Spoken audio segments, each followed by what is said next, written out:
Hi, good evening.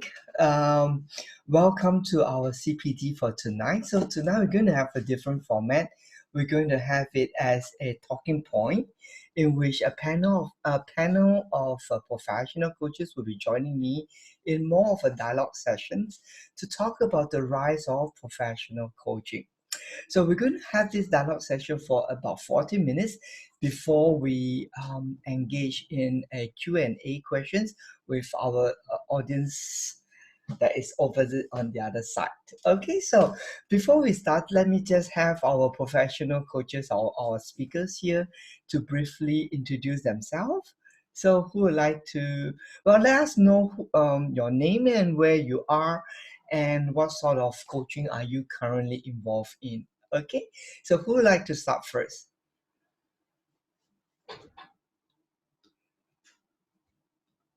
All right, I think I'll go first. Great. Hi everyone.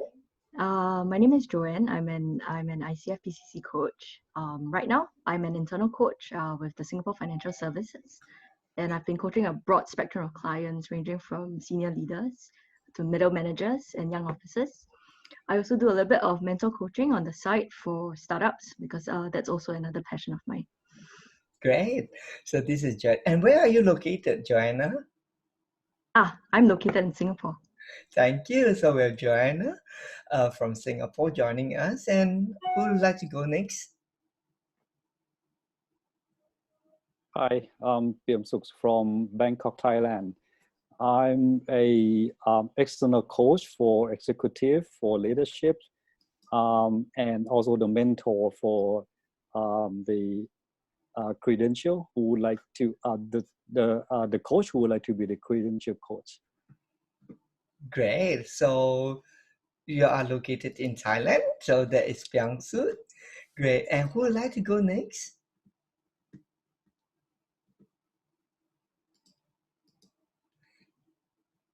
Well, let's just seize the time and not, I keep our friends waiting.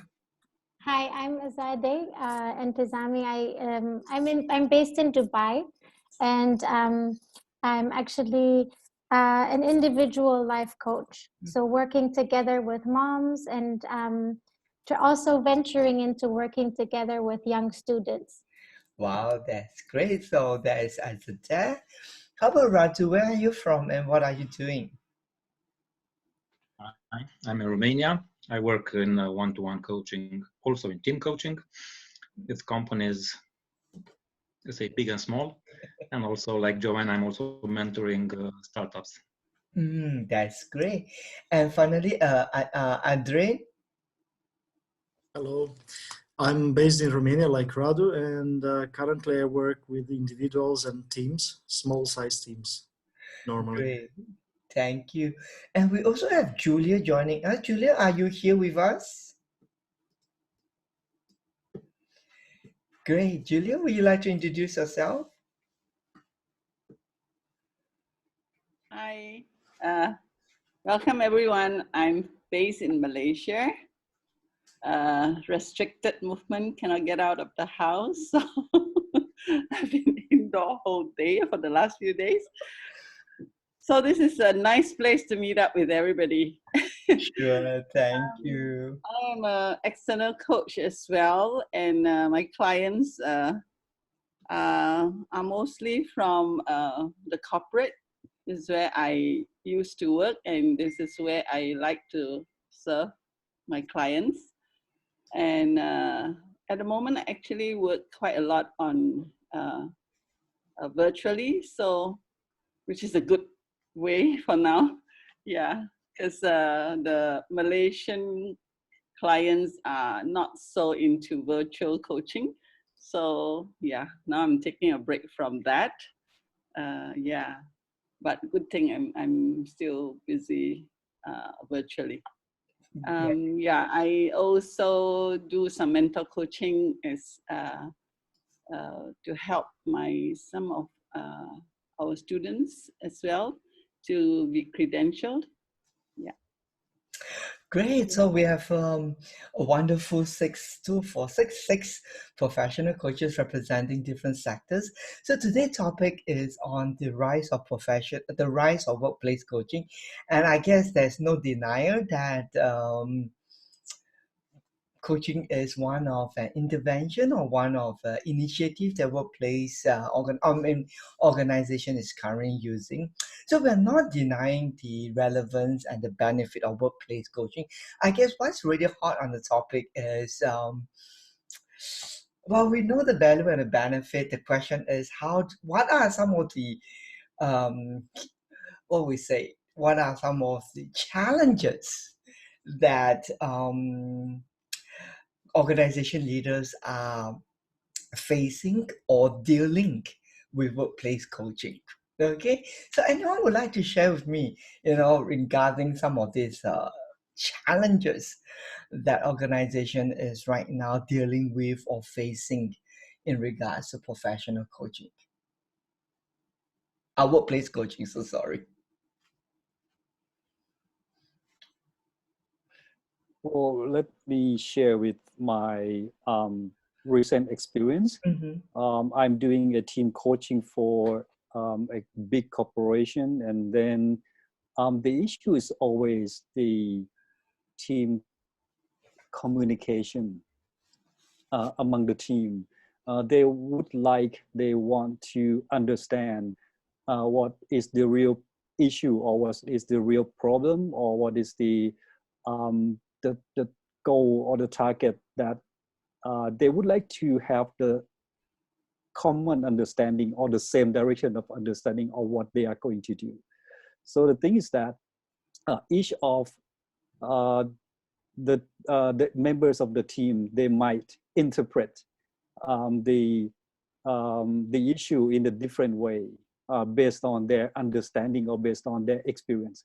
So the team coaching helped them to understand in the same direction of what they are looking at.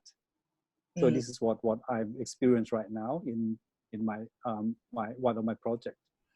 Okay, so thank you for sharing with what are the problems faced at the ground level. So it sounds to me that one of the form of workplace coaching that organization is using right now is team coaching. And part of your problems when you're dealing with team coaching is around the communication pieces.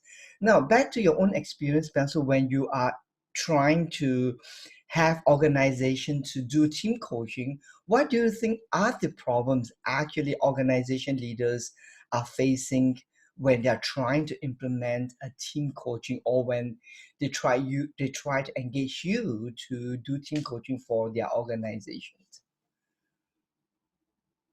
Well, I believe the starting point was from they would like to improve the communication among the team. First thing, they would like to increase the performance or the efficiency in the team working. But I think the most important is that the direction of the team. It would be the best best way if they understand the same thing in the same direction, meaning that someone would interpret something in a different way from their experience, because of the team they come from variety of the experiences. So when they come into the team together, they might understand this, but the thing is that they do not communicate straightforward. Okay. Well, it's clear that communication is always a constant challenge in whatever that we're doing. So I'm going to open the question later on to the rest of the panels of speakers. But I think based on my own experience, one of the things that I find organization leaders, when it comes to organization leader implementing team coaching, is that they don't even know what they're dealing with. They confuse between team coaching and coaching for performance. Just because they got a team of people working together, they often confuse that as, oh, this is team coaching. But in reality, when you sit down with them and you sort of like try to understand their need, they're actually not coaching the team, but they actually wants to increase performance. So that's kind of like one of the things that I face is a challenge in workplace coaching, is that there are things that we think that we don't share the same common understanding when it comes to packaging the service. Often I got requests, oh, I want to coach the team. But then in actual reality, they are actually trying to increase the performance or productivity of whatever they want to achieve. Like, for example, they want this team to be able to work together cohesively so that they can achieve a certain target. But they are more concerned with, my team is not meeting the target. I want them to be able to meet the target. And along the way, can you help them to be more cohesive, in getting there? So that's where, I find one of the challenge in workplace coaching, especially as an external coach, offering services to the sponsor, is that I often have to spend quite some time educating them what is they are getting, because it is really a difference between coaching the group and coaching the team, and yes, coaching itself. Okay, so just because it's coaching, it doesn't mean it's the same. You know what I mean? So, and I guess the key here that I learned over my experience in offering services to any request for workplace coaching, is to be able to be clear in terms of the expectations. For a good reason. Number one, our sponsors are really quite ignorant about what this technical services is. And as any good consultant, we need to first make sure that we prepare them.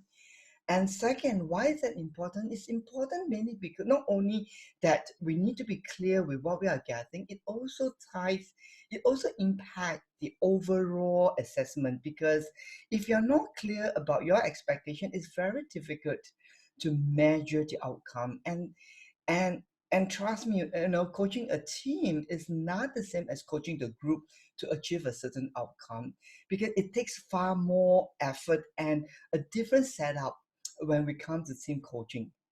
We're not going to talk about team coaching for today's segment, because we're going to keep that as an agenda for May initiative, where we want to kind of like, unpack some of this incomplete statement around team coaching and what that really is. Okay, but anyway, Piang Sut, thanks for your contribution about communication. It's really one of the key things that we need to manage. Now I'm going to open up to Azadeh and Joanne and Julia, or Radu and Adrian. Is there any other perspective that you'd like to add on in regards to what Piang Sut have contributed? Well, I just wanted to add on this common refrain that I hear very often on managers who want to coach as internal coaches. Very common. They'll say, I really don't have time to coach. I'll do it tomorrow, but today I have a deadline. Tomorrow comes, 2 extra deadlines come, and then it gets pushed. And I realize over time, as I observe these behaviors, that it actually stems from a belief that coaching needs to be heavy, it needs to be deep, structured and formal. You need to sit in a quiet room for 1 to 1.5 hours and bare your soul. But and while that does have its place, I think in reflective coaching, in coaching in its essence, in the workplace, it needs to translate into a more contextual context. In the workplace, things are very fluid. There are fires to fight. There are short deadlines. There are important things to tackle. So if that mindset can be shifted, that coaching can be done in the moment, in 5 minutes, in 8 minutes, we discuss a particular issue, we do it reflectively in a coaching context and an approach rather than an instructive one, then you have a lot of opportunities to coach in the workplace. Well, great. I'm gonna open up for the rest to comment on that, but I'm gonna just be the the advocate, the evil, the advocator here. Now, what you say makes a lot of sense as in terms of really getting the staff settled down for a coaching agreement. And it's not easy, especially if they are managers or head of departments with awesome lots of responsibility. And one of the things that we often face is really the coaching engagement being postponed or rescheduled because of really last minute agenda that pop up. Now, but earlier on you mentioned about that coaching doesn't have to be heavy and stuff like that. And it can be done in a more ad hoc basis. So are you talking from an internal coach perspective, or you're talking more from a manager adopting a coaching approach perspective? The latter, I think, the latter. Okay, But good. even as an internal coach, I think you have to seek out these opportunities here and there rather than formal ones, especially if you coach more senior leaders. Well, that's going to make things a little bit more complicated right now as an internal coach, trying to perform or behave like a manager. Now that's something quite challenging. Now, would anyone want to talk about this very strange relationship between the internal coach and then have to try to seize any opportunity that is available to do coaching? Anyone would like to comment on this? Kind of like oxymorons kind of like concept here. Hi, Ben. I think it's more about the mindset that we take with us to work. That we actually go in and take opportunities of, instead of going in and questioning why an employee has done X, Y, Z, is to go in and try and get an understanding of why that might have happened and why they're in that situation. So I think it's a mindset thing we bring into work when we're dealing with people around us. Coaching doesn't necessarily need to be a 90-minute session, but it's the way we approach the work and the employees we're working with. Let's face it, by the end of the day, what we want is engaging employees that feels that their careers or potential are fulfilled. And by going in, talking with our employees in a way where we're putting them in the light of, I'm interested, I want to know what's going on and where you're going and why we are where we are today. I think we get great engaging employees and a forward momentum.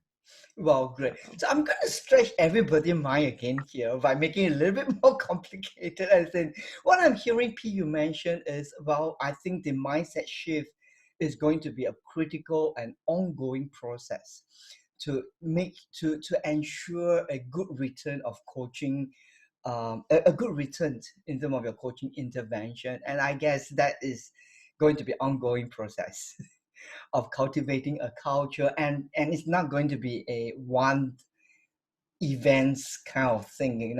It takes everybody effort to make that happen. But what you mentioned triggers another thought in terms of the functional role of because I'm aware that there are managers who play dual role, and not many organizations have the luxury to have just a designated staff purely doing internal coaching by itself.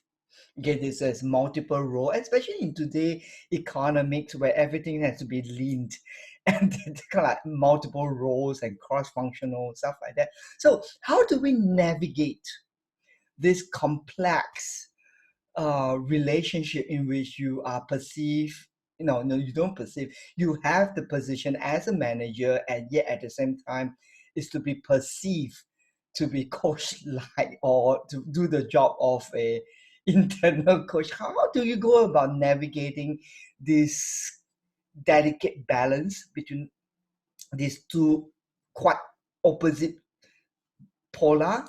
And what are some practical things that you may like to offer as a tips for some of our coaches here who might be internal coach, or to consider putting something in place? Anyone has any comments around that to share? Some wisdoms and experience around this Maybe complex I relationship. Yeah, Julia, go ahead, from Julia. my experience as well as yeah, the work they've done. Um, because there's lack of awareness in a lot of cases, especially in Malaysia. The when you say coach, they do not really fully understand what that is, and a lot of managers are actually still on the telling mode. So with coaching knowledge for the managers who become leaders, and how they interact with their direct reports in a more coach-like manner, asking questions to begin with, and listening instead of telling, which is the normal mode here. In many companies, already sets them apart. So with this type of development in some of these companies, they are beginning to see engagement of their direct report, and they are beginning to make sure that their direct report are within the circle of communication, rather than, yeah, just listen to the boss. If it doesn't work, it's the boss idea, you know. So the coaching culture, the coaching style need to come in to see the effect of engagement, because once they do that, they are, especially the Gen Y and Z, they become engaged with what is it that I can contribute and I can do, and they run with the baton. You don't have to chase after them as a leader. Then you can see, because they then own the idea that came out of them and you. So these are some of the things that are seeing effect, even in the very beginning of coaching culture. Yeah. You know? So these are helping us coaches, which is what we need to train them and educate them. Well said. And Yeah. these are seeing effects that can help them move forward. Yeah. Because it is through all this that they can see the engagement, and that is where you start developing them to the leaders themselves to see their own potential and then become more confident leaders. And this all gel in together to allow them to be more confident as leaders and to then lead their team in a more coach-like manner. Yeah. Well, thank you, Julia, for sharing and really to treat the importance and the benefit of adopting a coaching approach in the organization. And I think you mentioned a very critical point here, as in one of the answer to helping to shift the mindset really comes at the training level. And I guess based on my own experience, you know, what I see a lot of I won't want to say mistake or error, but I often see sponsors wanting to implement coaching approach has this kind of like fantasy fairy tale idea that, okay, I need to just get one training class put in place for my manager for a 2 days program and train, let's say, a portion of my manager, and therefore stick coaching culture implemented. Well, I mean, based on our experience, that's how we raise the kids. Well, it just doesn't take overnight for your kids to grow up to be that gentleman or that prim and proper lady. It takes a lot of combined effort to, and not only seizing the opportunity, but a lot of combined effort to incorporate that value in them.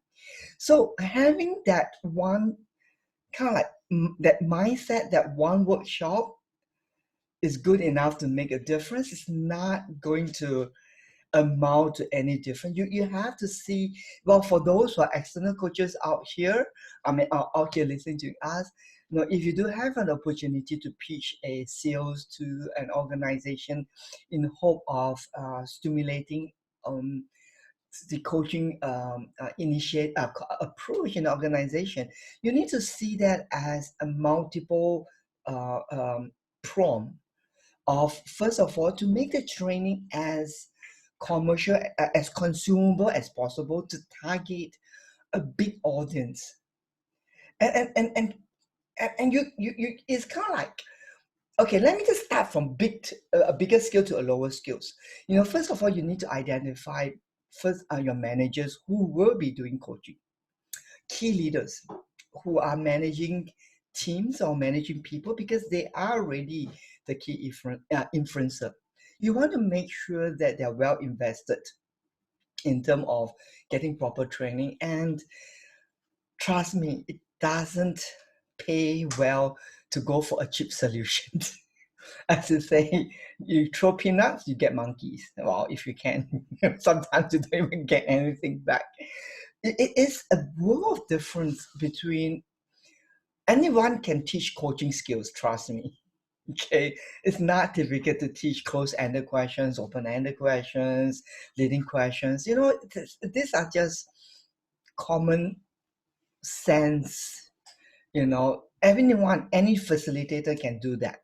And what I'm saying is that companies, in hope of saving money, get their own in-house facilitator who are good in instructional design, but not necessarily having a coaching experience to deliver a coaching skills. And that's the price that they're paying. They are making coaching skills as one of those many communication skills, but not as a leadership competency. And that's a world of difference, because for you to make coaching as an approach that is embraced as a culture, the coaching skills has to be seen as a leadership competency, not as a communication skills. And that's where, the peanut comes in. Okay. I mean, if you want to save that investment and you had someone to deliver that, they will learn good communication skill, but not necessarily acquire the competency. So you want to make sure, number one, that the managers or the key leaders who is going to be the the example, the model, are well invested in the more training. We will recommend, them to go for a formal ICF approved coaching program that is delivered by professional coaches with facilitation skills, because they will be inspired by the way of being rather than the way of doing. Okay, they need to see the model of, wow, trust and intimacy, presence is being embodied in the facilitator. Then they will have the buy-in and say, hey, those skills are not just important for leadership, but it's important for all relationships. Okay, once there is a strong buy-in to see beyond and communication skill, to see that as a competency to build relationships, you won't move the needle any bit. It's just another training program I went through and I have a ticket around it. Okay, so make sure you target the leaders with a proper invested training program, and then think about small bite-sized program that is easy to be implement without hassle, like a 30 minutes talk, a 1 hour talk, simply to just let the mass be aware, hey, there's a difference between you telling someone and you asking questions. Playing a game of curiosity certainly bring home the point that it's better to ask questions than to tell someone what you think. You know what I mean? So these are little simple things that you can actually stimulate the whole growth, the whole kind of like cell, alive. You know what I mean? So you have to think along that line. And third one, we will strongly recommend the key leaders to be coached, like the directors. Well, directors don't like to attend training program, which is for sure. Don't bother to convince them to attend. If they can come, that is bonus. But usually, they are more the strategic positioned. But they are the one who is going to endorse the policy. While they may not have the time or the luxury of time to go for a formal training, but certainly they can give a good endorsement, and support the initiative when they personally experience it. Because from here to here, well, it's the shortest distance, but it takes years to get something here to here. If it's that easy, well, take a look at your spouse relationship. There's a lot of things we know we should be doing, but it never get done. It does take a while to get from here to here. And the fastest way to get from here to here is to allow them to be coached, where they can actually see the difference. Hey, the process of evoking awareness, clarity, and an understanding is so intangible that you cannot feel it, but the impact is tremendous. You can only endorse it when you taste it. Mwah, that is how it feels like. You know what I mean? So that's what I would recommend. Offer a more holistic approach that includes coaching the top senior executive so that they can be endorsing the policy and support the initiative, which you need them to drive it through so that they know that first-hand experience and push that through. Have the mid-tier organization people to be undertake proper formal training. Don't save that peanuts on this level of people.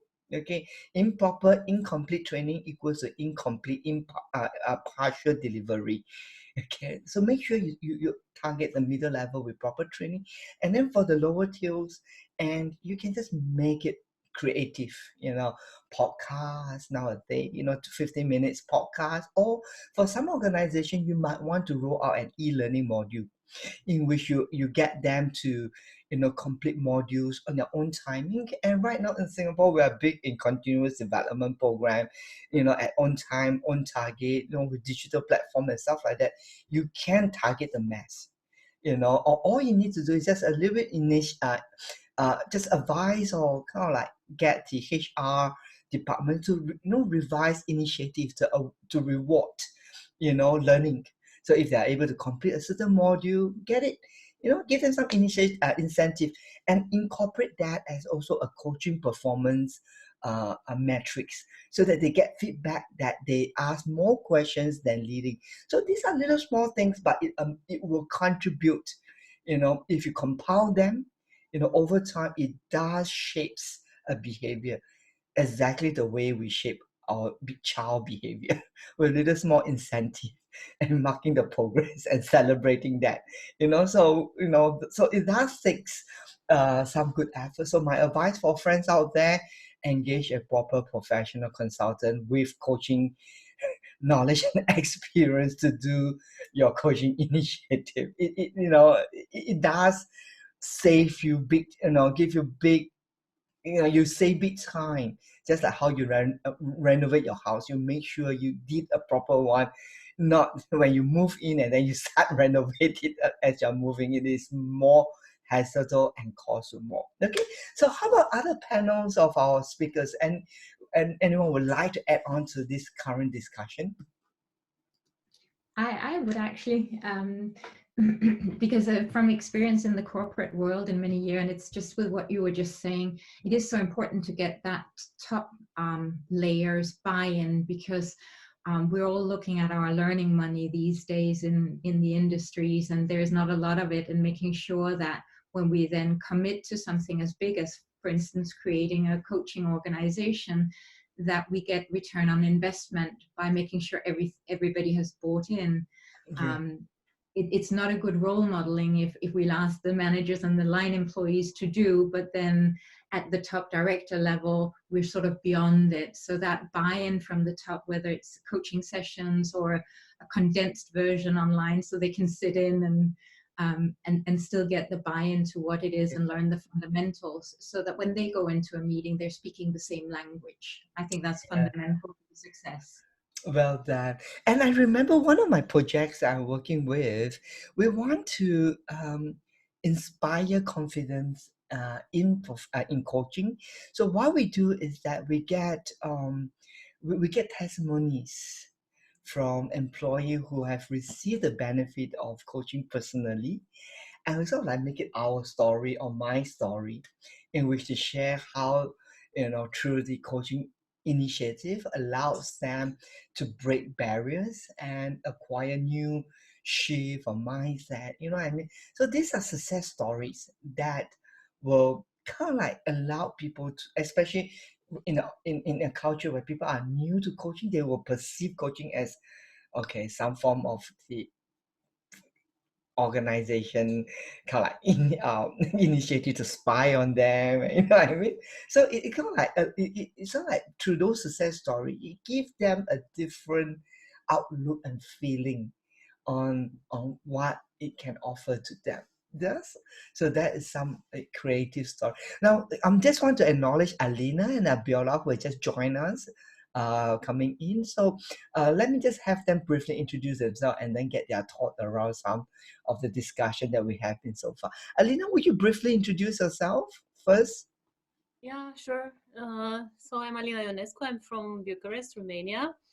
I'm PCC. I studied with the Coach Masters Academy. I started in 2018. Yeah, I'm enjoying this learning, continuous learning together.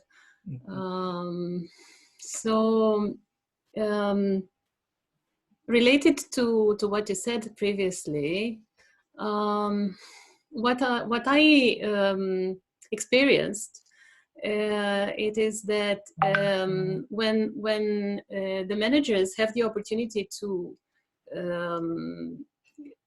go through this coaching process and to be as clients in the coaching process, then the trust in the coaching is is built already, and the managers are not only that supporting afterwards the trainings and so on, but they are inspired by this coaching process, and they take some elements and start also already implementing it with their people. So I see it as a very important step to have these one-to-one interactions for the managers to experience it and to believe in it when they go in front of their people. And there further to promote training of the managers to become to get this coaching hat in addition to the other hats that they have as managers in the company. So yeah, it's important to live it and to get the trust. Yeah. Thank Yeah. you. Well, something based on I was, one of the projects that right now I'm involved in, I gave a personal advice to the HR coordinator. I mean, in an organization, the relationship is a little bit complicated, as in the sense that there are the top management who make decisions, and then they got the head of departments, and then they have the coordinator, and then they have other departments. So often or not, because of these multiple layers in the organization, the actual implementation becomes really hampered. It's not that the initiative is not effective, but it really takes leadership to get the system working. And often or not, the poor coordinator who has to kind of like implement. I won't even use the word implement because it's not really about implementing. It's really carrying out orders. And they are kind of like the main drivers of getting things done, but often or not, they are just executing out the process. So one of the few advice that I told her that, well, I'm aware of that, but you just need to understand that you need to constantly have the communication open with your head of department, who usually is the HR or L&D, personnel. So you need to make sure the communication with the person is remain intact, because you need to be strategic in your approach, and you really need leadership to drive the initiative. And for those practice HR representative in this organization, take heed of this. It's not just a program. It is about leadership, and you need to shift in one of the, and I'm very mindful about that when I'm implementing a culture, to really make sure that they understood the difference between a program and a leadership. once they're able to understand that it is about a leadership, then you can educate them to be strategic in their approach, because you don't need to get everyone on board to change overnight or over a period of time. All you need to do is follow the 20-80 principles. Identify the 20% of which you have trained as a mid-tier leader. Just identify 20% of them who are very excited about coaching, the values and the impact of coaching. Just focus on this 20% and make sure that you create a structure for them to be able to do a little bit more than the rest of the 80. Because in the beginning, you cannot impact the mass without building your critical impact first on the few who can testify that it works. But if you can capture this 20% and encourage them to adopt the coaching approach, what you need to follow up is just having a little bit more group coaching structure. Okay, and then implement, and then use a little bit more of, in team meeting, reinforce certain coaching behavior. Like, for example, one of the things that I implemented is in a team meeting, especially in those team meetings that is non-operational critical. Wow, it's hard to really define what operational critical nowadays. It seems almost everything is operational critical. But if you could identify a meeting that is non-operational critical, practice this simple habit of, before you respond, reflect back what you hear the other members is contributing in terms of their main ideas. So these are little creative ways to allow people to understand that, hey, it's all about collaborative leadership. So it make it easier for the members or the mass to accept coaching as an approach if they see this as a collaborative initiative, a collaborative leadership. You know what I mean? More situational leadership using collaborative approach. When they see this as a leadership characteristics, then it's easier for them to embrace it, rather than you selling. You have to be coach like, you have to be coaching approach. I'm not paid extra to be a coach like or coach approach. I'm paid to be a manager. But if you tell them, look, it is about your leadership skills. We're building your leadership capacity. This is a skill set that enable you to lead better. Wow. If that is part of the leadership metrics in their performance appraiser, they will most probably accept it versus them saying, I need to adopt a coaching approach. Okay, so there are little things that you can actually put in place to encourage trust, and also not say to encourage trust, but also to reinforce a certain consistent behavior, and it doesn't have to be big initiative. One of the another tips that I put it in place is, in order for you to see trust, how do you measure trust? That is kind of like quite interesting. I'm going to ask later, throw that back to some of our panelists here. The question here is, we all know that we need to have trust in order for everything to work. The question is, how do you know the level of trust in the organization? Of course, you can do some assessment tool to measure trust from feedback. That could be done, but one of the creative ways that I have implemented in the past is, let's take a test for 1 week. In 1 week time, we're going to count the numbers of CC email that you receive. And we're going to benchmark that based on position, in terms of, like, say, head of department and individual contributor. So we benchmark that for a week. Then thereafter, we say, if trust has happened, if you trust your team members, we should see a significant drop of CC emails coming in. So we got a week of statistics gathered based on, the norm. So that's a norm. And now we put them through the training, teach them, trust and whatever that is. And then we will see for the next 1 month, how many CC on average, how many CC email they receive on an average basis. Okay. Well, the rationale is simple. If I do trust my staff, I don't need to be kept CC. Well, somebody says, "Wow, we can do BCC, isn't it? That's BCC good in the calculation." But I say that's besides the point. Okay, that's besides the point. The point is that if I do trust someone, I practice empowerment, which means that I don't need to be kept informed, and I'm prepared to take the risk and bear the responsibility for whatever decision that I've empowered my staff to do. Yeah, so that's a very good tangible yardstick that you can put in place to measure, because a lot of talk nowadays, trust me, you get a lot of talk about good things, but little executions and implementation, in a tangible manner, concrete. Yeah, good. So let me just open up for our panels. Is there anyone like to add on to these dialogue sessions? Okay, just Abiola There here. you go, Abiola. Would you like to briefly introduce yourself first before you add on? Okay, hello everybody. Abiola is from Lagos, Nigeria, the Director of Training, CMA. Happy to be here.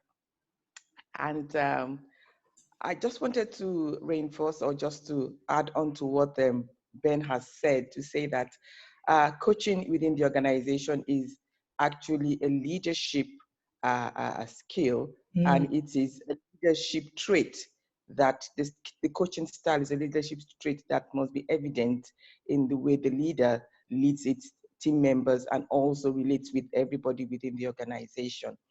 And because coaching is so powerful, it is a way of it is the leadership tool for the future. And the moment the earlier organizations begin to drive a coaching culture with their leaders, I think the better for them to achieve more through their people, through their teams. And based on what we can see, because it's new in organizations, we can begin to look at little pilot runs, just as Ben has explained. You can take some principles of coaching and begins to use them in communication, use them in meetings, use them in the way that the performance management is also run, to ensure that the coaching style is evident, and that could be done on a pilot run basis over a couple of years, and then we begin to see the impact on an exponential basis. So it's important for both the HR leaders, the executive in the organization, to take coaching seriously, and for them to do it properly, take the professional insight into how coaching culture can be embedded. Just as mentoring is big within organization now, I think coaching should match that or even surpass the way we focus on coaching in organization. Thank you. Well said, well said. Well, thanks for raising up mentoring, because mentoring is really a very good program to ensure the transfer of skills from an experienced individual is effectively passed down to the junior staff. And that could be a program, a good program. But what I firmly really believe is that the coaching competency that we train our professional coaches, the 10 beautiful core competency, they are not just meant for professional coaches. They are already the competency that is vital to build relationship. And those coaching competencies like trust and intimacy, presence, active listening, powerful asking, direct communication, managing accountability, and designing of action steps, and having an agreement, understanding what we are talking about. All these competencies are not just relevant to professional coaches, they are relevant if you're working with human beings.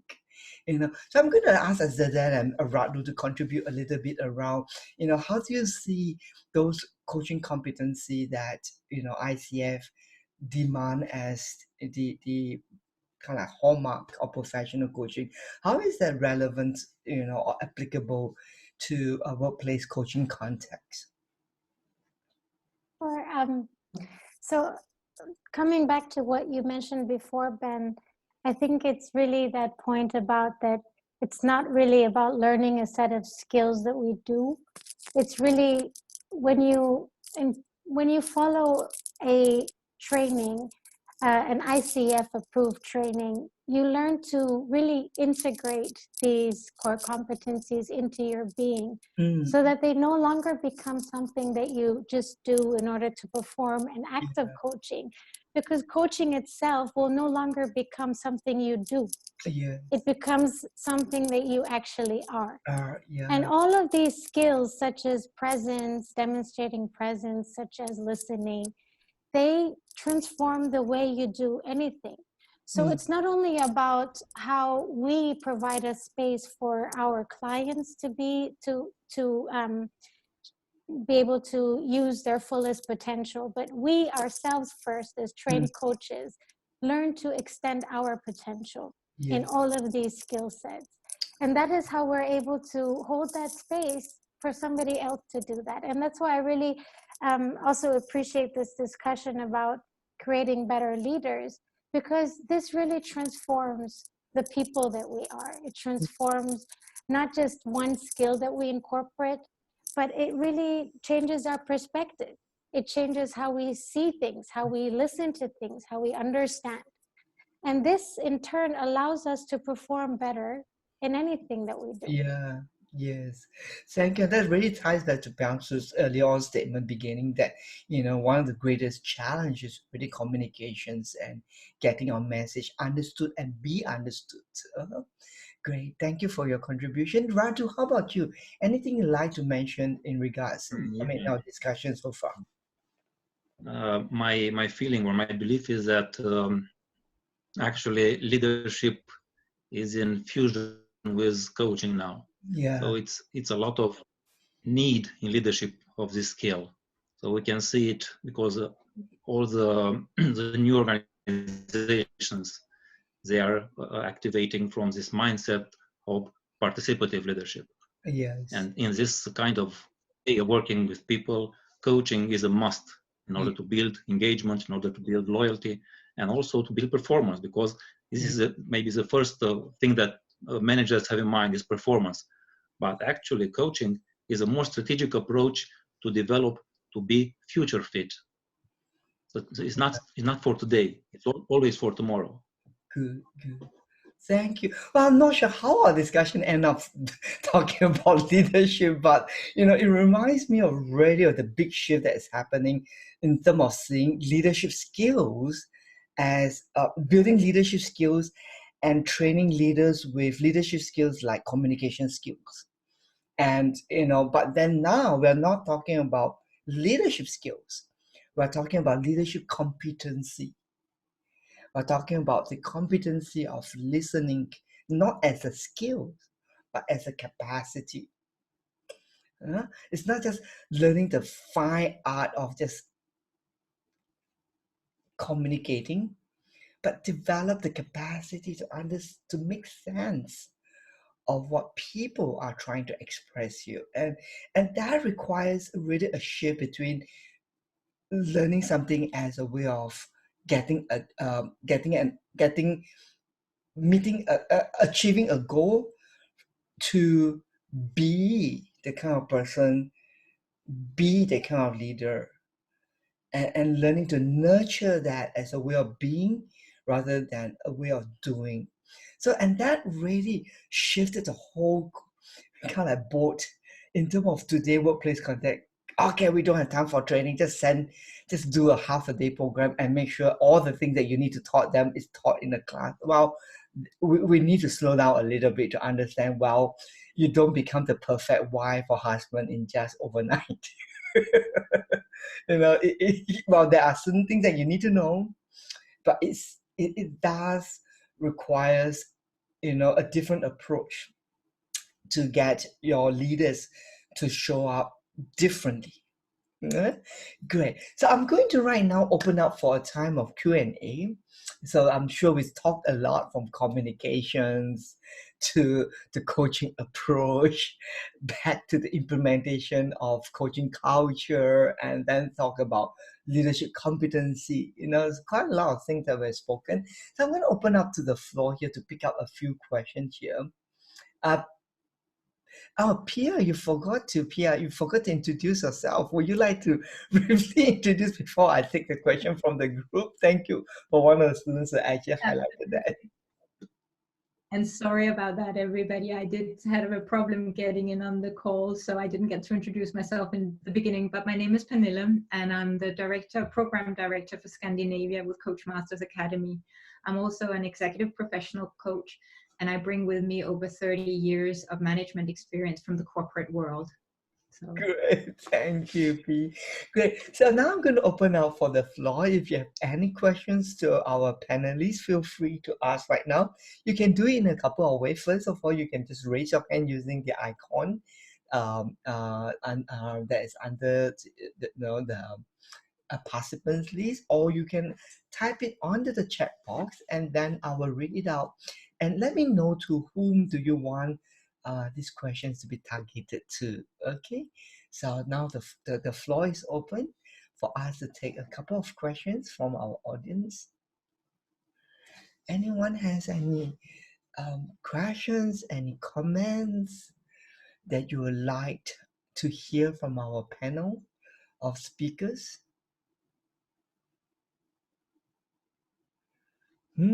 Pretty silent. Has our dialogue session been so thorough that there is no controversial issues that you're facing? Just that pause here for a while. There's no question so far. Okay, so I got one coming off here. He says, just starting off as a coach, how do you categorize us as a business coach, executive coach, or a life coach? Wow, that has a lot to do with your coaching niche, isn't it? So I'm just wondering, would you like to be a little bit more specific to the topic that we are dealing with today as a talking about the rise of workplace coaching? Is there any, how's your questions around your coaching niche? I'm just not sure how is that related to the topic today around the rise of workplace coaching. So we'll just wait for her to redefine her question, and then we'll just open up. Maybe at this point in time, I'll just ask the panelists to sort of like share, how do you actually present yourself to, I mean, if you're external coach, I mean, if you're internal coach, there's nothing that you need to present. But how do you go about presenting yourself to your potential client? Anyone would like to? Well, for me, I will never position myself as a coach. Well, of course, in my name cards and my public collateral, they understood me as a coach, well, with my credential as MCC. But I will never introduce myself using my MCC credential when I'm pitching an initial deal around coaching approach. No, implementing coaching culture. But of course, it depends. If they're asking for a coaching training, that's why I can flash out my MCC credential. Okay, I'm an MCC credential, I'm good at training people to be coaches. But if it's about a workplace coaching around implementation of coaching culture, enabling the organization or managers to be more coach-like and stuff in that direction, I'll usually come in as an organization effectiveness coach. But I will emphasize more on organization effectiveness, and then kind of like use a more consultant position to kind of as a front line first, to understand where the organization need is, and then sort of like give proper advice as to how they can position themselves before I can offer a solution. And upon that, then when I'm dealing, if it's a training approach, it's a training a group of people or coaching the individual, that's where I will kind of like put on my hat as a coach. But when I'm dealing with the sponsor or the coordinator or the stakeholder, I would love to position myself more as an organization effectiveness expert rather than a coach. So that is how I will position myself, which I find it very useful. Okay, I'm not sure about how about the rest of you. Do you have similar experience or you have a different experience from mine?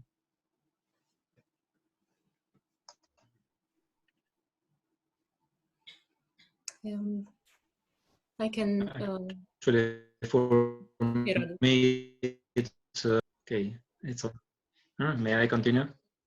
Yep, go ahead, Radu. Okay, we'll just wait for Radu to get back online. There's some technical challenge. So, Alina, would you like to go first? I think my connection. Okay, we'll come Okay. back to you, Radu, and then let me have Alina to go first. Alina? Okay, so I present myself as an executive and leadership coach. And I work with managers, with leaders in corporations, in organizations to support them become more of who they are and achieve more. So this is the way I go through with it. So this is how I do it. Yeah.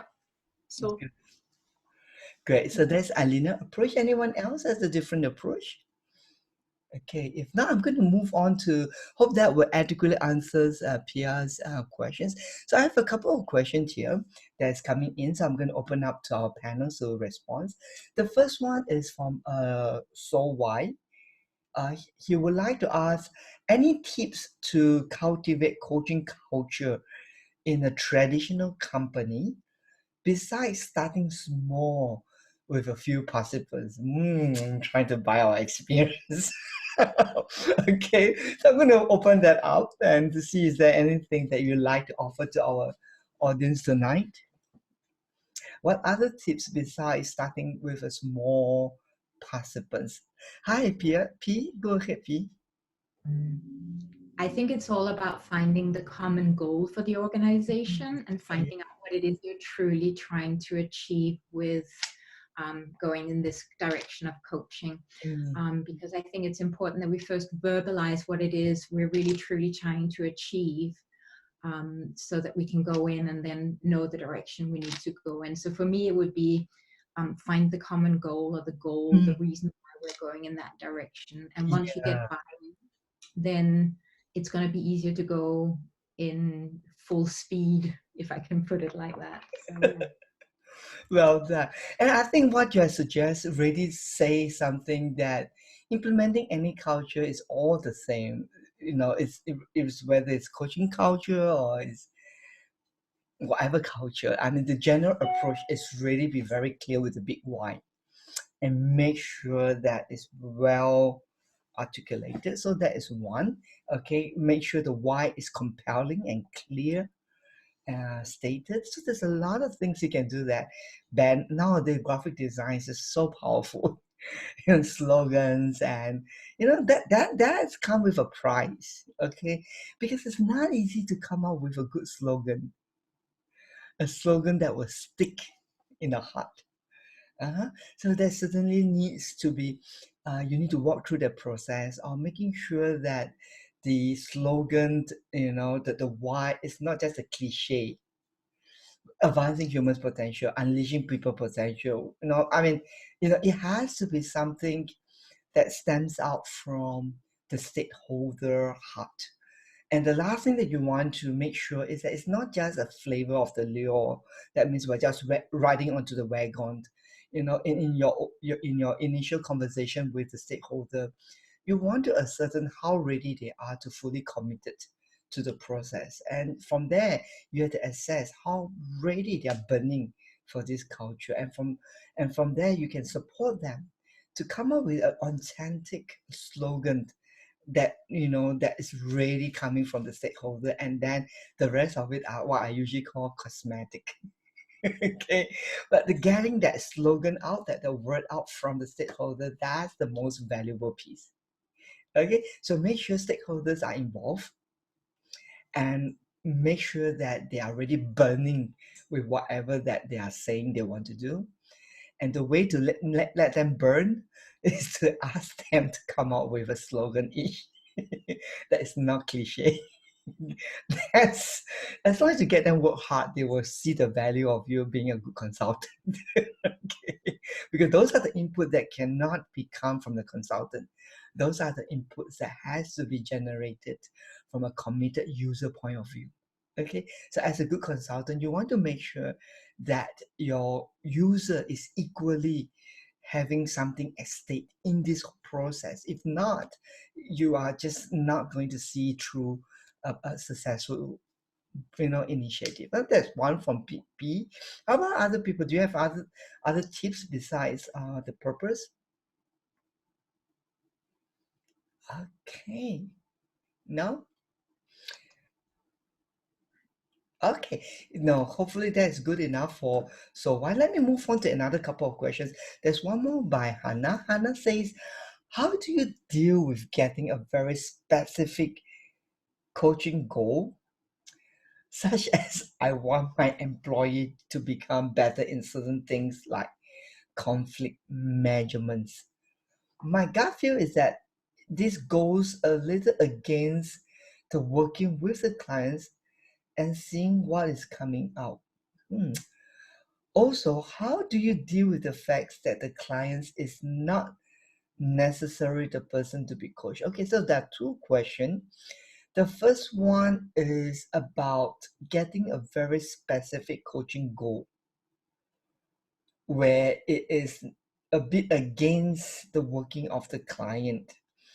So, Hannah, if I read your question correctly, you're dealing with getting a commitment from the clients towards the coaching engagement. If that is how we understood, I'm going to pose that to our panel to ask them to share how would they go about securing a commitment from their clients in this engagement, unless if I've not understood you correctly. Okay, great. So I'm not hearing from Hannah, so I presume that's where the direction is. So anyone would like to share? How do you go about dealing with that? Alina, go ahead. I can share from my experience that the way to do it, for me at least, is to have this meeting in three. So with the coachee and with the boss of the coachee. Sometimes if also the HR wants to be involved, that's fine. And to have in that meeting the agreement between the two, actually, the boss and the coachee, the agreement on the coaching outcome that is desired by both. Yeah. And there is a discussion, and they agree together, both of them, on the way to go and what we are looking for in the coaching conversations afterwards. Yeah, that's good. That's good. And Julia, you want to contribute? Go ahead, Julia. No, okay, so to me, I think this is one of the most important step, because it is actually, it's about the coaching programs contracting. Mm-hmm. You don't get this right, sometimes you can get into a lot of problems. Yeah. So it is, this is where you can handle any coachee or client dissatisfaction of don't want to be coached.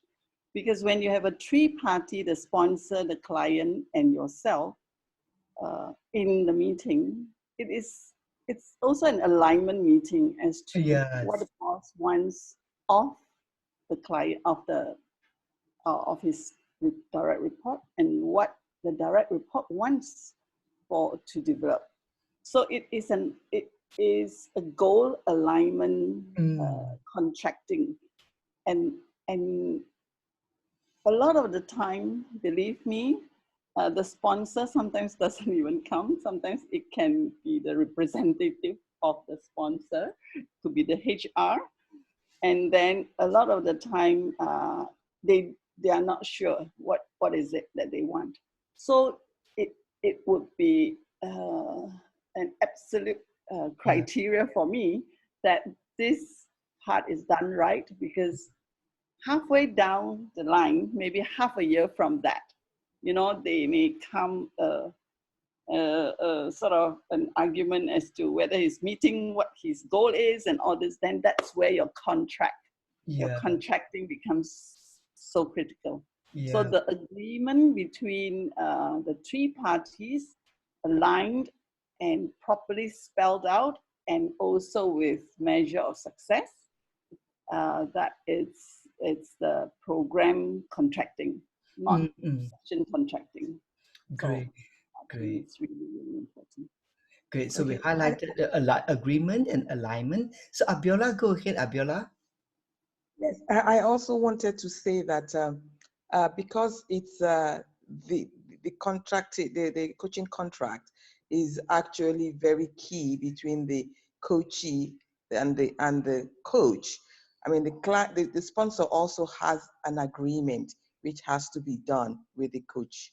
But it's very important for the coach to see why this relationship is getting kicked off in the first place. And usually we ask from the sponsors some form of supporting documents to let us see where's the gap. It could be a 360-degree feedback report. It could be a performance report that the coachee is also aware of, and he's also aligned to seeing that these are the gaps that I see. So everybody is on board in terms of what it is that we want to achieve with this relationship. So it's not, the coach is not supposed to have a feeling of being coerced or being forced into the relationship. It should be something that the coachee wants to take as a learning opportunity and a development opportunity. And the only way is for them to begin to see themselves from some form of feedback to say, this is how I see myself, and this is how others see me, and I need to really find how to close that gap. Thank you. So thank you for sharing that. And we talked about already the importance of agreement and alignment. I guess these questions that Hannah raised has a lot more to do with internal coaches in a situation in which the individual person to be coached, the topic or the agenda has been set by someone else, and they were asked to be coached around it, in which the person doesn't really have a context around the agenda. So I guess there is wisdom in how we manage that. I'm going to just share some insight experience that really works for me, which I don't usually share that, but since that question was asked, so I thought this is an appropriate platform. There's a few stages you need to do. First one, if you already sense that this is something that is happening in which the agenda is not really initiated from the person that is supposed to be coached, then first of all, request for a private or at least request for a one-to-one meeting first to gain that agreement. Now, that's the key piece. How do you go about setting the agreement and establish an agreement in a context where the agenda is not set by the person? The way to do that is flip it negatively.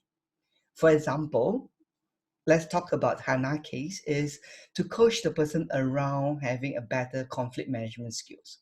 So what you can do is don't talk about conflict management skills. Talk about what is behind conflict management skills so that they get to see the why, not the what. So once you set the context, then reverse that by asking the person, how is this not relevant to you? How is that not applicable to you in your current capacity? So what we want to flesh out is to uncover the gaps, which we can potentially turn that into a growth opportunity.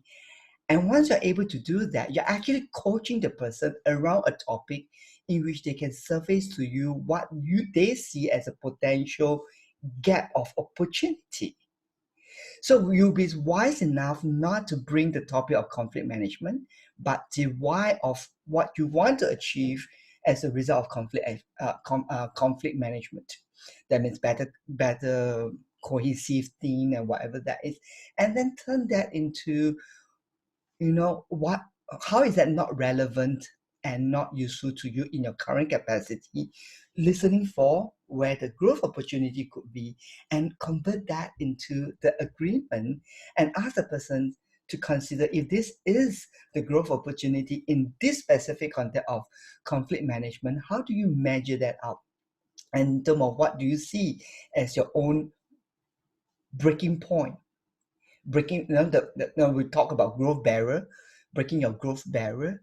We're talking about living, the leadership principle of you elevating the lowest point. You know what I mean? So we ask them to consider, where are you right now at the lowest point in this growth opportunity, and where do you see yourself raving it up if you don't see that as not relevant to you? So that's where you can secure agreement that is authentically generated from a coaching approach on the felt need and the growth potential. And once that agreement is secured between you and the individual, because you're going to coach the person, then bring that back into the alignment to say that based on the preliminary exploration around the topic, these are the measurable, deliverable output that we are committed to achieve. So right now, you're not coaching around the topic, but you're coaching around the deliverable output in terms of behavior. And then what you want is that in the alignment meeting, ask the sponsor to share if this deliverable output is going to be met, what is their expectation in terms of behavior levels or competency level, and have all parties therefore to agree. So now you have the topic, you got the output, you got the measurable metrics, then you can start your coaching. Does that help? Okay, great. So as you can see, I'm not just a coach, I'm more of a consultant by training. Okay, but this is really contracting an agreement, and managing expectation, and be able to evaluate the output of it. Okay, it's critical in terms of managing what Hannah has mentioned. Okay, is that good for you, Hannah, and the rest of our friends? Taking away some practical tips? Great. We have another question from Rakesh, which he wants to draw pick some idea from Azadeh. He would like, I'm just reading out what he wrote. He said, I was wondering if there are any insight that you can share regarding approaching educational industry like universities and schools. Yeah, that's a very good context, Rakesh, for already changing the context of workplace coaching into a more educational setting. Okay, and what are some insights? Rakesh, help us by be a little bit more specific. What areas would you like to get as a there's taught in? If not, it's quite a big areas to work on, but nevertheless, I'm going to throw that open to Azadeh first to take it as how it lands for her. So Azadeh, how would you like to respond to Radesh inquiry? Okay, so I'll just take what you mentioned, approaching. So if I understand you correctly, how to go about approaching. So Ben mentioned earlier on that he doesn't present himself as a coach when he is approaching the organizations, rather than what he will be providing as service. So improvement in the organization and leadership. And the same thing goes here for me, actually, which is, so my passion and interest lies in the mindsets, which is creating a growth mindset, a learner's mindset, and a benefit mindset. And this is mainly the main thing that I would like to, bring into the education system, which is, just taking a look at it and building awareness around it, and how we can actually use coaching as it's, bringing together the coaching approach for developing a learner's mindset. And also for creating alignment for the students who would like to go and venture into different organizations. So what is it that, I think this is the main thought behind it is not to see and sell your service as a coach. It's about what is it that you want to build awareness around? What is that piece that you would like to bring across as a contribution to an organization, or in this reference, it's the universities or the schools that you want to work with, and how coaching can be a tool or a measure or an approach in order to achieve that. So I'm not sure if I'm answering your question correctly, But this is what we're doing, is that we're actually offering pro bono, informative sessions here in universities as to creating the importance around something, and creating awareness around, for example, these mindsets. And this is how we're able to close the gap between, what does the coaching do for them, and then to raise the interest into coaching. Yeah, that's good. Well, I hope that answers your question. Rakesh, my personal approach is this.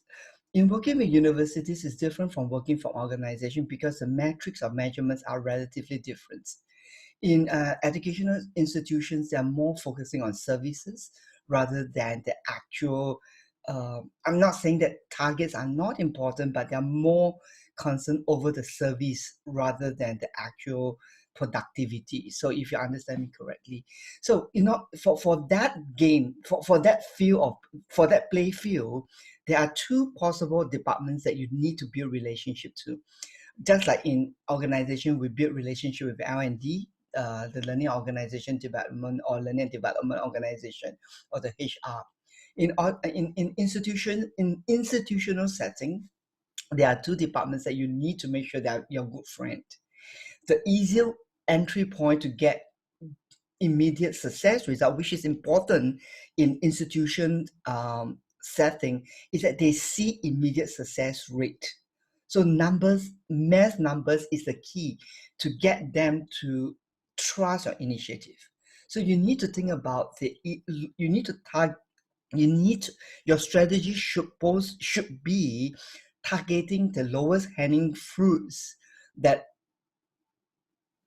allows you to create movement so that it becomes evidence for the decision making who's control the fund to be able to do more impact later on.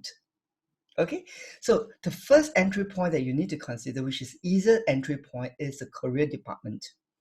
That in universities, there will be, depending on which university we are talking about, but that it will be a department that works on students' graduations and transitions to successful career life. Good reputable universities are measuring the impact of their education via how fast the students can get into a job and a successful job and whatever that is. So that's where coaching becomes an easy entry point for you to prepare graduating students to become a better leader. The tech mark is very simple. Academy gives you good knowledge. Coaching allows them to be a better leader. We have better academic leaders to make a difference in the world. Okay, and coaching allows them to bring out the personal leaderships and allow them to position themselves more powerfully. So that's the easier buy-in. Partner with a training provider who has a ready supply of professional coach. Approach it with two prompts. One prompt is personal development in terms of teaching basic knowledge. We don't want to assume all our graduates knows how to show up themselves when they're going for a job interview or talk properly, dress properly, or position themselves properly. So give them some head start in terms of proper education on how they need to show up. Then support them with 3 to 4 months of instilling positive mindset, belief in themselves. Now, such initiative can roll out pretty fast if you got a good supply of professional coach ready to come in, because those contexts are basically awareness and affirmation and acknowledgement, which a lot of professional coach can do that easily as a piece of cake and still get flying colors, because what they need is trust and a space for them to believe in themselves. Professional coaches are able to do that easily. They just need some proper briefing as in what is the outcome of this coaching engagement so that they can gear the conversation towards that level. Once you're able to create that as a movement of seeing, wow, 100 students come into this program and 80 of them get into a job within 3 months or 4 months with certain education, you can plan them out. You know what I mean? You can plan it out well and, get a best statistics as you can. Once you're able to secure that as a success story, you can go back to make a case. Look, coaching works. Let's work with our first-year students on board the program. Yeah, I mean, so that's where the second department comes in. The dean of the student center, which take care of the students' welfare and well-being. Now that's the one that doesn't have a lot of funding. Okay, the budget doesn't allocate a lot to them, so they cannot spend. They don't have budget to spend. But the career side of it is the image of the universities, and usually there's a little bit more budget over that side. So, but when you can get good output to say that, look, through the coaching initiative, we are able to support students to get better job, it becomes a marketing statistics for the university to position themselves, and therefore it allows decision maker to readily endorse coaching or allow resources to be assigned to the campuses for coaching initiative. Long process, but you need to get the strategy right. Go for lowest hanging fruits, create big momentum, get reputation, then go back to do internal support of offering coaching for existing campus students. If you reverse the process, you're not going to get significant output. Hope that's going to give you something to work on. Great. So we have two more questions. There's one is one question is, some clients expect problem solving, advising through coaching, rather than getting expanded mind to find answer by themselves. Some coaches also do this to become popular with business intention. How do you manage this situation ethically? Well, that's really a very good questions. Now, anyone would like to respond to this pragmatic pragmatical question, a very pragmatic question. I mean, a pragmatic issue here. How do you manage it? Go ahead, Alina. Well, I would say that this is a very important aspect, and therefore should be clarified from the very beginning, from the contracting time.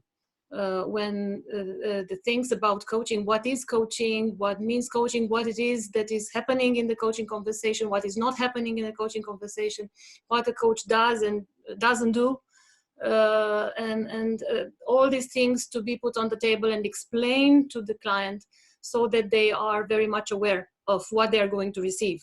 And also, their obligations in the process. The fact that they have to take responsibility for their ideas and for the things that they decide to do and to do them, otherwise they will not have results. And so all these things are essential to be agreed from the very beginning, so that the client knows where, and the coach both know where to go. That's good. That's good. So having a clear agreement in terms of what to expect is one of the things that you can consider. How about other people, other panels? Would you like to? How about How about Byung-Soo? Would you like to contribute a couple of ideas? Yeah, this sometimes happen in the coaching conversation when the client has lack of the knowledge, really know nothing about what we are talking about. He or she cannot make sense or formulate the solution by this amount of data. So it's sometimes that we can switch the hat from the coach to be teacher or consultant, just to input something into the conversation.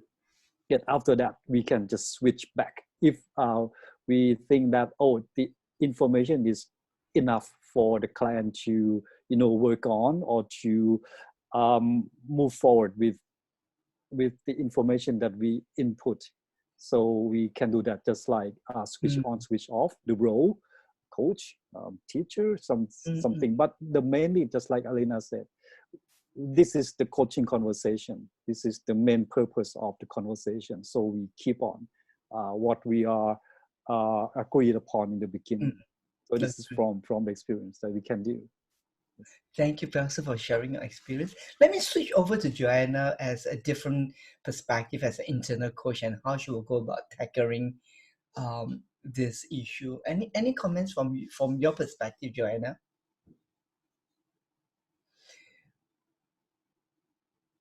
Just trying to sort out that topic because it comes up quite often. It comes up quite often because in a corporate setting, I find that sometimes you cannot do pure coaching all the time. There are certain expectations, but clients also need time to acclimatize to what coaching is. So you cannot go in and very dogmatically say from day one, hey, this is coaching. I'm not going to give you any answers. You can ask questions, but I'm just not going to answer any of them. So in that way, in that space, it's not very constructive. So you need to manage that process. Explain, demonstrate what coaching can be in light doses, build that rapport with the client, meet the client where the client is, and then slowly bring the client through that process of coaching. So that's one point. The second point for me really is, and I'm not sure if all the panelists agree with this, sometimes I think in an organizational setting, coaching is seen as an approach rather than the goal. So in the old mindset, I bring in a coach because I want to solve a problem. I want to improve performance of an organization. I want to meet certain deadlines, or I want to exceed them. So what the organization wants, sometimes some of those needs still need to be met. And while we do understand the deeper transformative power of coaching to bring out leadership in individuals and organizations, it is important to bring alignment between that individual and the needs of the organization. So bring the authentic coaching competencies and process, but situating them in a contextual manner. And then you have a nice ecosystem in which everybody gets something, and the organization and the individual is set on a path towards improvement. Good. Thank you for sharing. And I think you highlight a very important pieces here is we need to understand that the coaching does not happen in one setting in most workplace contexts. That is something that is very different from your coach training program or from some of these, ad hoc basis. So a workplace coaching has usually a duration of 3 to 4 or 5 months with a very specific goal to be met, just as what Joanna has mentioned. And it's going to happen over at least a course of conversations. So that's one critical part here. Recognizing that you got quite a good runway before the plane actually take off. And what you want by the end of the 5th conversation is to make sure the plane take off. But you don't expect that this is F-16 plane in that war ship carrier that got just a short few meters to take off, or don't expect this to be a helicopter that it will just go off without some runway. You know what I mean? So that's why some of this question becomes a little bit tricky to answer, because we didn't buffer that in to say that this is a national carrier that is going to take off over a runway. Because you got a runway to take off, you want to make sure that in all that you're doing, the key bottom line is to have trust. The surest way to break trust is to tell them, this is coaching approach. You will do the thinking and I'll ask a question. I will not give you any answer. Trust me, if this is a person first time working with a coach and experiencing coaching, by you saying that, it's going to break the trust in terms of they transit the process. Okay, because it's like, wow, you're some smart Alex, you're going to ask me question, because the way they perceive questioning is the boss question me and I get to answer. So if the coach position in this way, they in the back of the mind, the bossy image going to come in, that my boss will ask me question and I got to answer them. Don't forget that they don't have a good relationship of being asked questions. Second, they don't have the culture of vulnerability, that it's okay to say something in my heart of heart. So when you came in with that approach to say, I'm not going to answer any questions that you're going to ask, because it's about you doing the thinking and me asking the question, you're setting up a stage of failure in which they don't actually perceive that they can trust in this relationship. And coaching works because of powerful relationship beyond anything else. So what Byung-Suk mentioned and Joanna mentioned was that you need to understand a few behavior symptoms. Number one, when they ask for an answer or they expect an answer to be given to them, ask yourself, number one, is it because that they don't have an answer? Sometimes they don't have an answer seriously. Okay, they just have no clue that this is expected, or they may just want a different perspective to be able to see things. So in that regard, they may not have a very specific answer around it, and they need to have something that they can actually work as a reference point for them to generate some ideas. So you ask yourself, is there something that they don't have it? Or is it something that they are not comfortable? Okay, so if it's something that they don't have it and you feel that you can kind of crystallize the process by putting some seed, that would be very useful. Just don't give them full version of answer. You can say, well, maybe from my perspective, this is how I'm seeing it. So how do you see it from your perspective right now, since now you got this reference point? Okay, so that is one. If they don't have the answer, give some seed for them to generate. If they're not comfortable, that's a very tricky part. You know what I mean? Because you have to see, how much in this conversation or how much you have built in this relationship. If they're not comfortable to go that end, I would recommend you to just drop it and say, well, I just felt that you're not ready for that, or maybe this is not the best occasion to talk about it. Do you want to just park that aside first and then we revisit that later on at some stage, rather than you playing the expert and give them the advice? Does that make sense? Because when they're not ready to answer, it shows it could be they have the answer, but they just don't want to own it just because they know that there's something more pricey that they pay if they say it. Now, if you're in the workplace, corporate executive, you know what I mean. When you say something, you actually have to own it. Okay, so sometimes it's better for me not to say it. Okay, so or they are just not prepared to deal with it. Okay, so it's better to just park it aside. If you see resistance coming in, again, same approach. Sometimes people ask for an answer not because that they don't have the answer or they are not comfortable. They are just testing you. So they're resisting against the process to see how smart you are by just asking you for an answer and then to see how good you are. So be wise to know what behavior is attached when someone asks for an answer. There's a lot of interpretation around that. So hopefully with all that we have put it in is something that will be useful. But in view of the time, I really want to move on to the last question that we have here. Here it says that group coaching or team coaching could be more challenging than one-to-one coaching because we need to make sure that we serve multiple clients at the same time. Need to manage the team dynamics also. How do you go about managing those scenarios? Can you give some tips? Wow, that's great. So let me just open it up to the group. What would you like to offer, PNT, regarding this inquiry? Let me just set the context for this inquiry so that we know what we're dealing with. This is really about group coaching and about team coaching, which we're going to talk a little bit more in May. But I would like to just highlight one, I won't say flaw, but incomplete statement. We are not serving multiple clients. We are serving only one client, even though it's a team coaching. Why? Because in the team coaching, the coach needs to be aware of system dynamics, systems awareness. We're not dealing with individual in the team. We're talking about one collective system. So the understanding of system awareness is the key here. If not, you are actually doing group coaching and you're dealing with individual over a topic. So we really have to really see where your question is coming in. So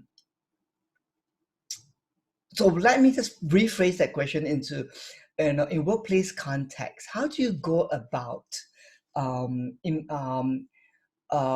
making sure that the team coaching is going to be something that will be useful? Is that a good paraphrase around that? Mm-hmm. If yes, let me just get some tips from our panels. What would you like to offer regarding workplace coaching? Oh, Pia says that she's agreed to take that offline to the team coaching because it's quite a different topic that we're talking about. Huh? Thank you for that. Good. So we're coming to the end of the sessions. We were wonderful dialogue sessions. Again, we are not having any solution. We're just having a dialogue to talk about what are those issues and challenges and what are some practical wisdoms and experience that we can share among. So anyone would like to just say something, share the final closing before we, as we bring this to a final closure. Let's start off with Piang. So. Yes, just to add on what we have talking about the coaching in the organization. One thing that I have experienced is that regarding the boss and the subordinate case, many times that when the supervisor, not the boss, try to do the coaching with the team, just like the understanding or the expectation of the team was that when I entering into the supervisor room or the office, I have ears. I don't have mouth or mind. I'm just I'm waiting for hearing something like that. So my advice that just to create the environment of not a one-way directive kind of environment. Just for example, like go out somewhere or find some place that is more comfortable and good environment and just talk about make the conversation, not to be like I'm hearing from I'm listening from the order from you, something like that. So this is just the add-on of the working environment context. Thank you, Byung-Soo, for the contribution. Welcome. How about Joanne? Any last words for our audience? I think in this whole discussion of workplace coaching, we've talked so much about how to balance the different stakeholders' interests, how to measure, how to document, how to coach, how to consult, and sometimes in that whole process we can lose sight of that bigger picture. Yeah. But the bigger picture really is this: that change is happening everywhere. Organizations are transforming very quickly. Staff are feeling disengaged or lost, and that's when you need leaders in the organization to step up. And how do leaders step up? Coaching is one powerful method to help them step up, so that the organization as a whole can move together with employees who are engaged and who do not feel left behind. So let's keep that broader vision there and continue to do what we need to do within an organizational context. Yeah, wonderful. Well said. That really brings to my mind about the adaptive leadership approach, especially for such a difficult, trying time. Yeah, thank you. How about Alina? And any final words for our audience? So I'm thinking about this value that coaching is bringing to the leaders in the fact that it builds trust. Yeah. And this is the base of the coaching collaboration, and also what the leaders can promote afterwards. As a measurement, because you mentioned earlier about how you measure that trust. And one possibility to measure that is the courage that your people have to tell you the ideas, to share with you their thoughts, to innovate. And this is such a powerful thing that happens when you as a leader you encourage the trust in the company and with your people. And this is absolutely amazing to see corporations that grow fantastically because of the trust that the leaders are able to build. So yeah, coaching is that powerful. Thank you, Alina. And to you, P, is there any last word that you'd like to share? Yeah, it's very much in line with what Joanna already said. And I think coaching has very much been a band-aid we've put on something that's already sort of gone into pieces a little bit, and we're using it to try and fix it. Whereas if we go in and switch it in and get a coaching approach to how we run our organization, we will find that all those matrices, we're always comparing ourselves with Fortune 500 best companies, greatest places to work. They're all about the employee engagement. And through having a coaching organization where people feel that there's trust, they can talk up, there's safety and security, that they're being listened to, that their opinions actually mean something for the organization, we will automatically move up those matrices we're so all, running towards and trying to catch. Well, I'll say great workplace begins with great culture. That can be begins with a good coaching approach in leadership. Thank you. Radu, to you, any last word that you'd like to share in this dialogue session? Just to build on what was previously said, it's clearly we have encountered coaching as support for leadership development. But now what we can see is also that coaching is embedding in the leadership expression. So this is more than, Yes, well said, well said. Thank you, Radu. How about Julia? I'd just like to add on to what P has said and some of you have said. Since coaching is very much a leader development and tool,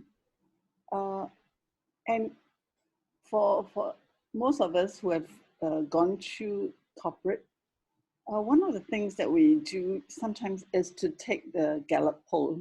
And the Gallup poll asks 12 questions. And one of the questions is, do I learn and grow every day in my job? That's the highest that comes out, and not how much pay do I get, So coaching allows our direct report it allows us to help them think, allow us to help them to know how to be, to move from a manager to a leader. So that kind of development is something that keep them with the company. So that's how we can help them really appreciate being with a company, because they learn and grow. And coaching is, the value of coaching here is tremendous. Well said. Thank you, Julia. Thank you, Julia. How about Abiola? Just as a reference to what I myself will be taking away from all this discussion is that the 80-20 Pareto rule, I would focus on the leaders as the 20, the people who are the influencers in the organization. I would make sure that I ensure that it takes coaching as a skill, as also as a learning, and also position myself as either as an internal or external coach, to position coaching with them, give them some coaching sessions, let them see the benefit, and let them be able to take it into the business and begin to practice and be advocates of coaching. That's one thing that I'm taking away from this today. Thank you, Abiola. Thank you so very much. And finally, to our last speakers for the night, there's Azadeh. What's your concluding thought for today's session? I think so much beautiful has been shared already. And just to touch on what Abiola said, for me also, it's about really that experience, the experience that we want to create for anyone who comes into touch with coaching. And the other point is about creating a culture requires that we embody it in everything that we do. When we're able to embody it, and when we feel it, and we are able to incorporate that into our relationship with whoever we're in touch with, whether it's just for the pitch or whether it's in an engagement, when they can feel that trust and they can feel that connection and that relationship, that is what engages us to learn, engages us to stretch ourselves and to grow. So And this is what I'm taking. Well, thank you. Thank you for a wonderful time together. So we had a wonderful discussion talking about the rise of workplace. I think the central theme that we can gather is a leadership competency. It's a culture that it is possible by taking small steps, targeting a small group of people. And that's how we're going to build a great workplace that's going to make that is vibrant and striving for engagement to have happened. So thank you so much for spending time with us, and hope that you find the dialogue session useful and take away practical tips to support you, whether you are an external coach or internal coach, to be able to ride on this wave, to use coaching as a platform to continue to make positive difference. So thank you, and we'll see you again next month. Next month we won't be having any talking point, mainly because in the month of May we have 10 different topics in which we would like to engage you in as we celebrate our 25th, as ICS celebrates 25th anniversary. And the first week of May is a coaching week in which we act collectively, globally, we are all making a part to help people to better understand what professional coaching can offer. So stay tuned with us for more talking point in the month of May as we have the luxury of time to talk about them in detail. Thank you so very much.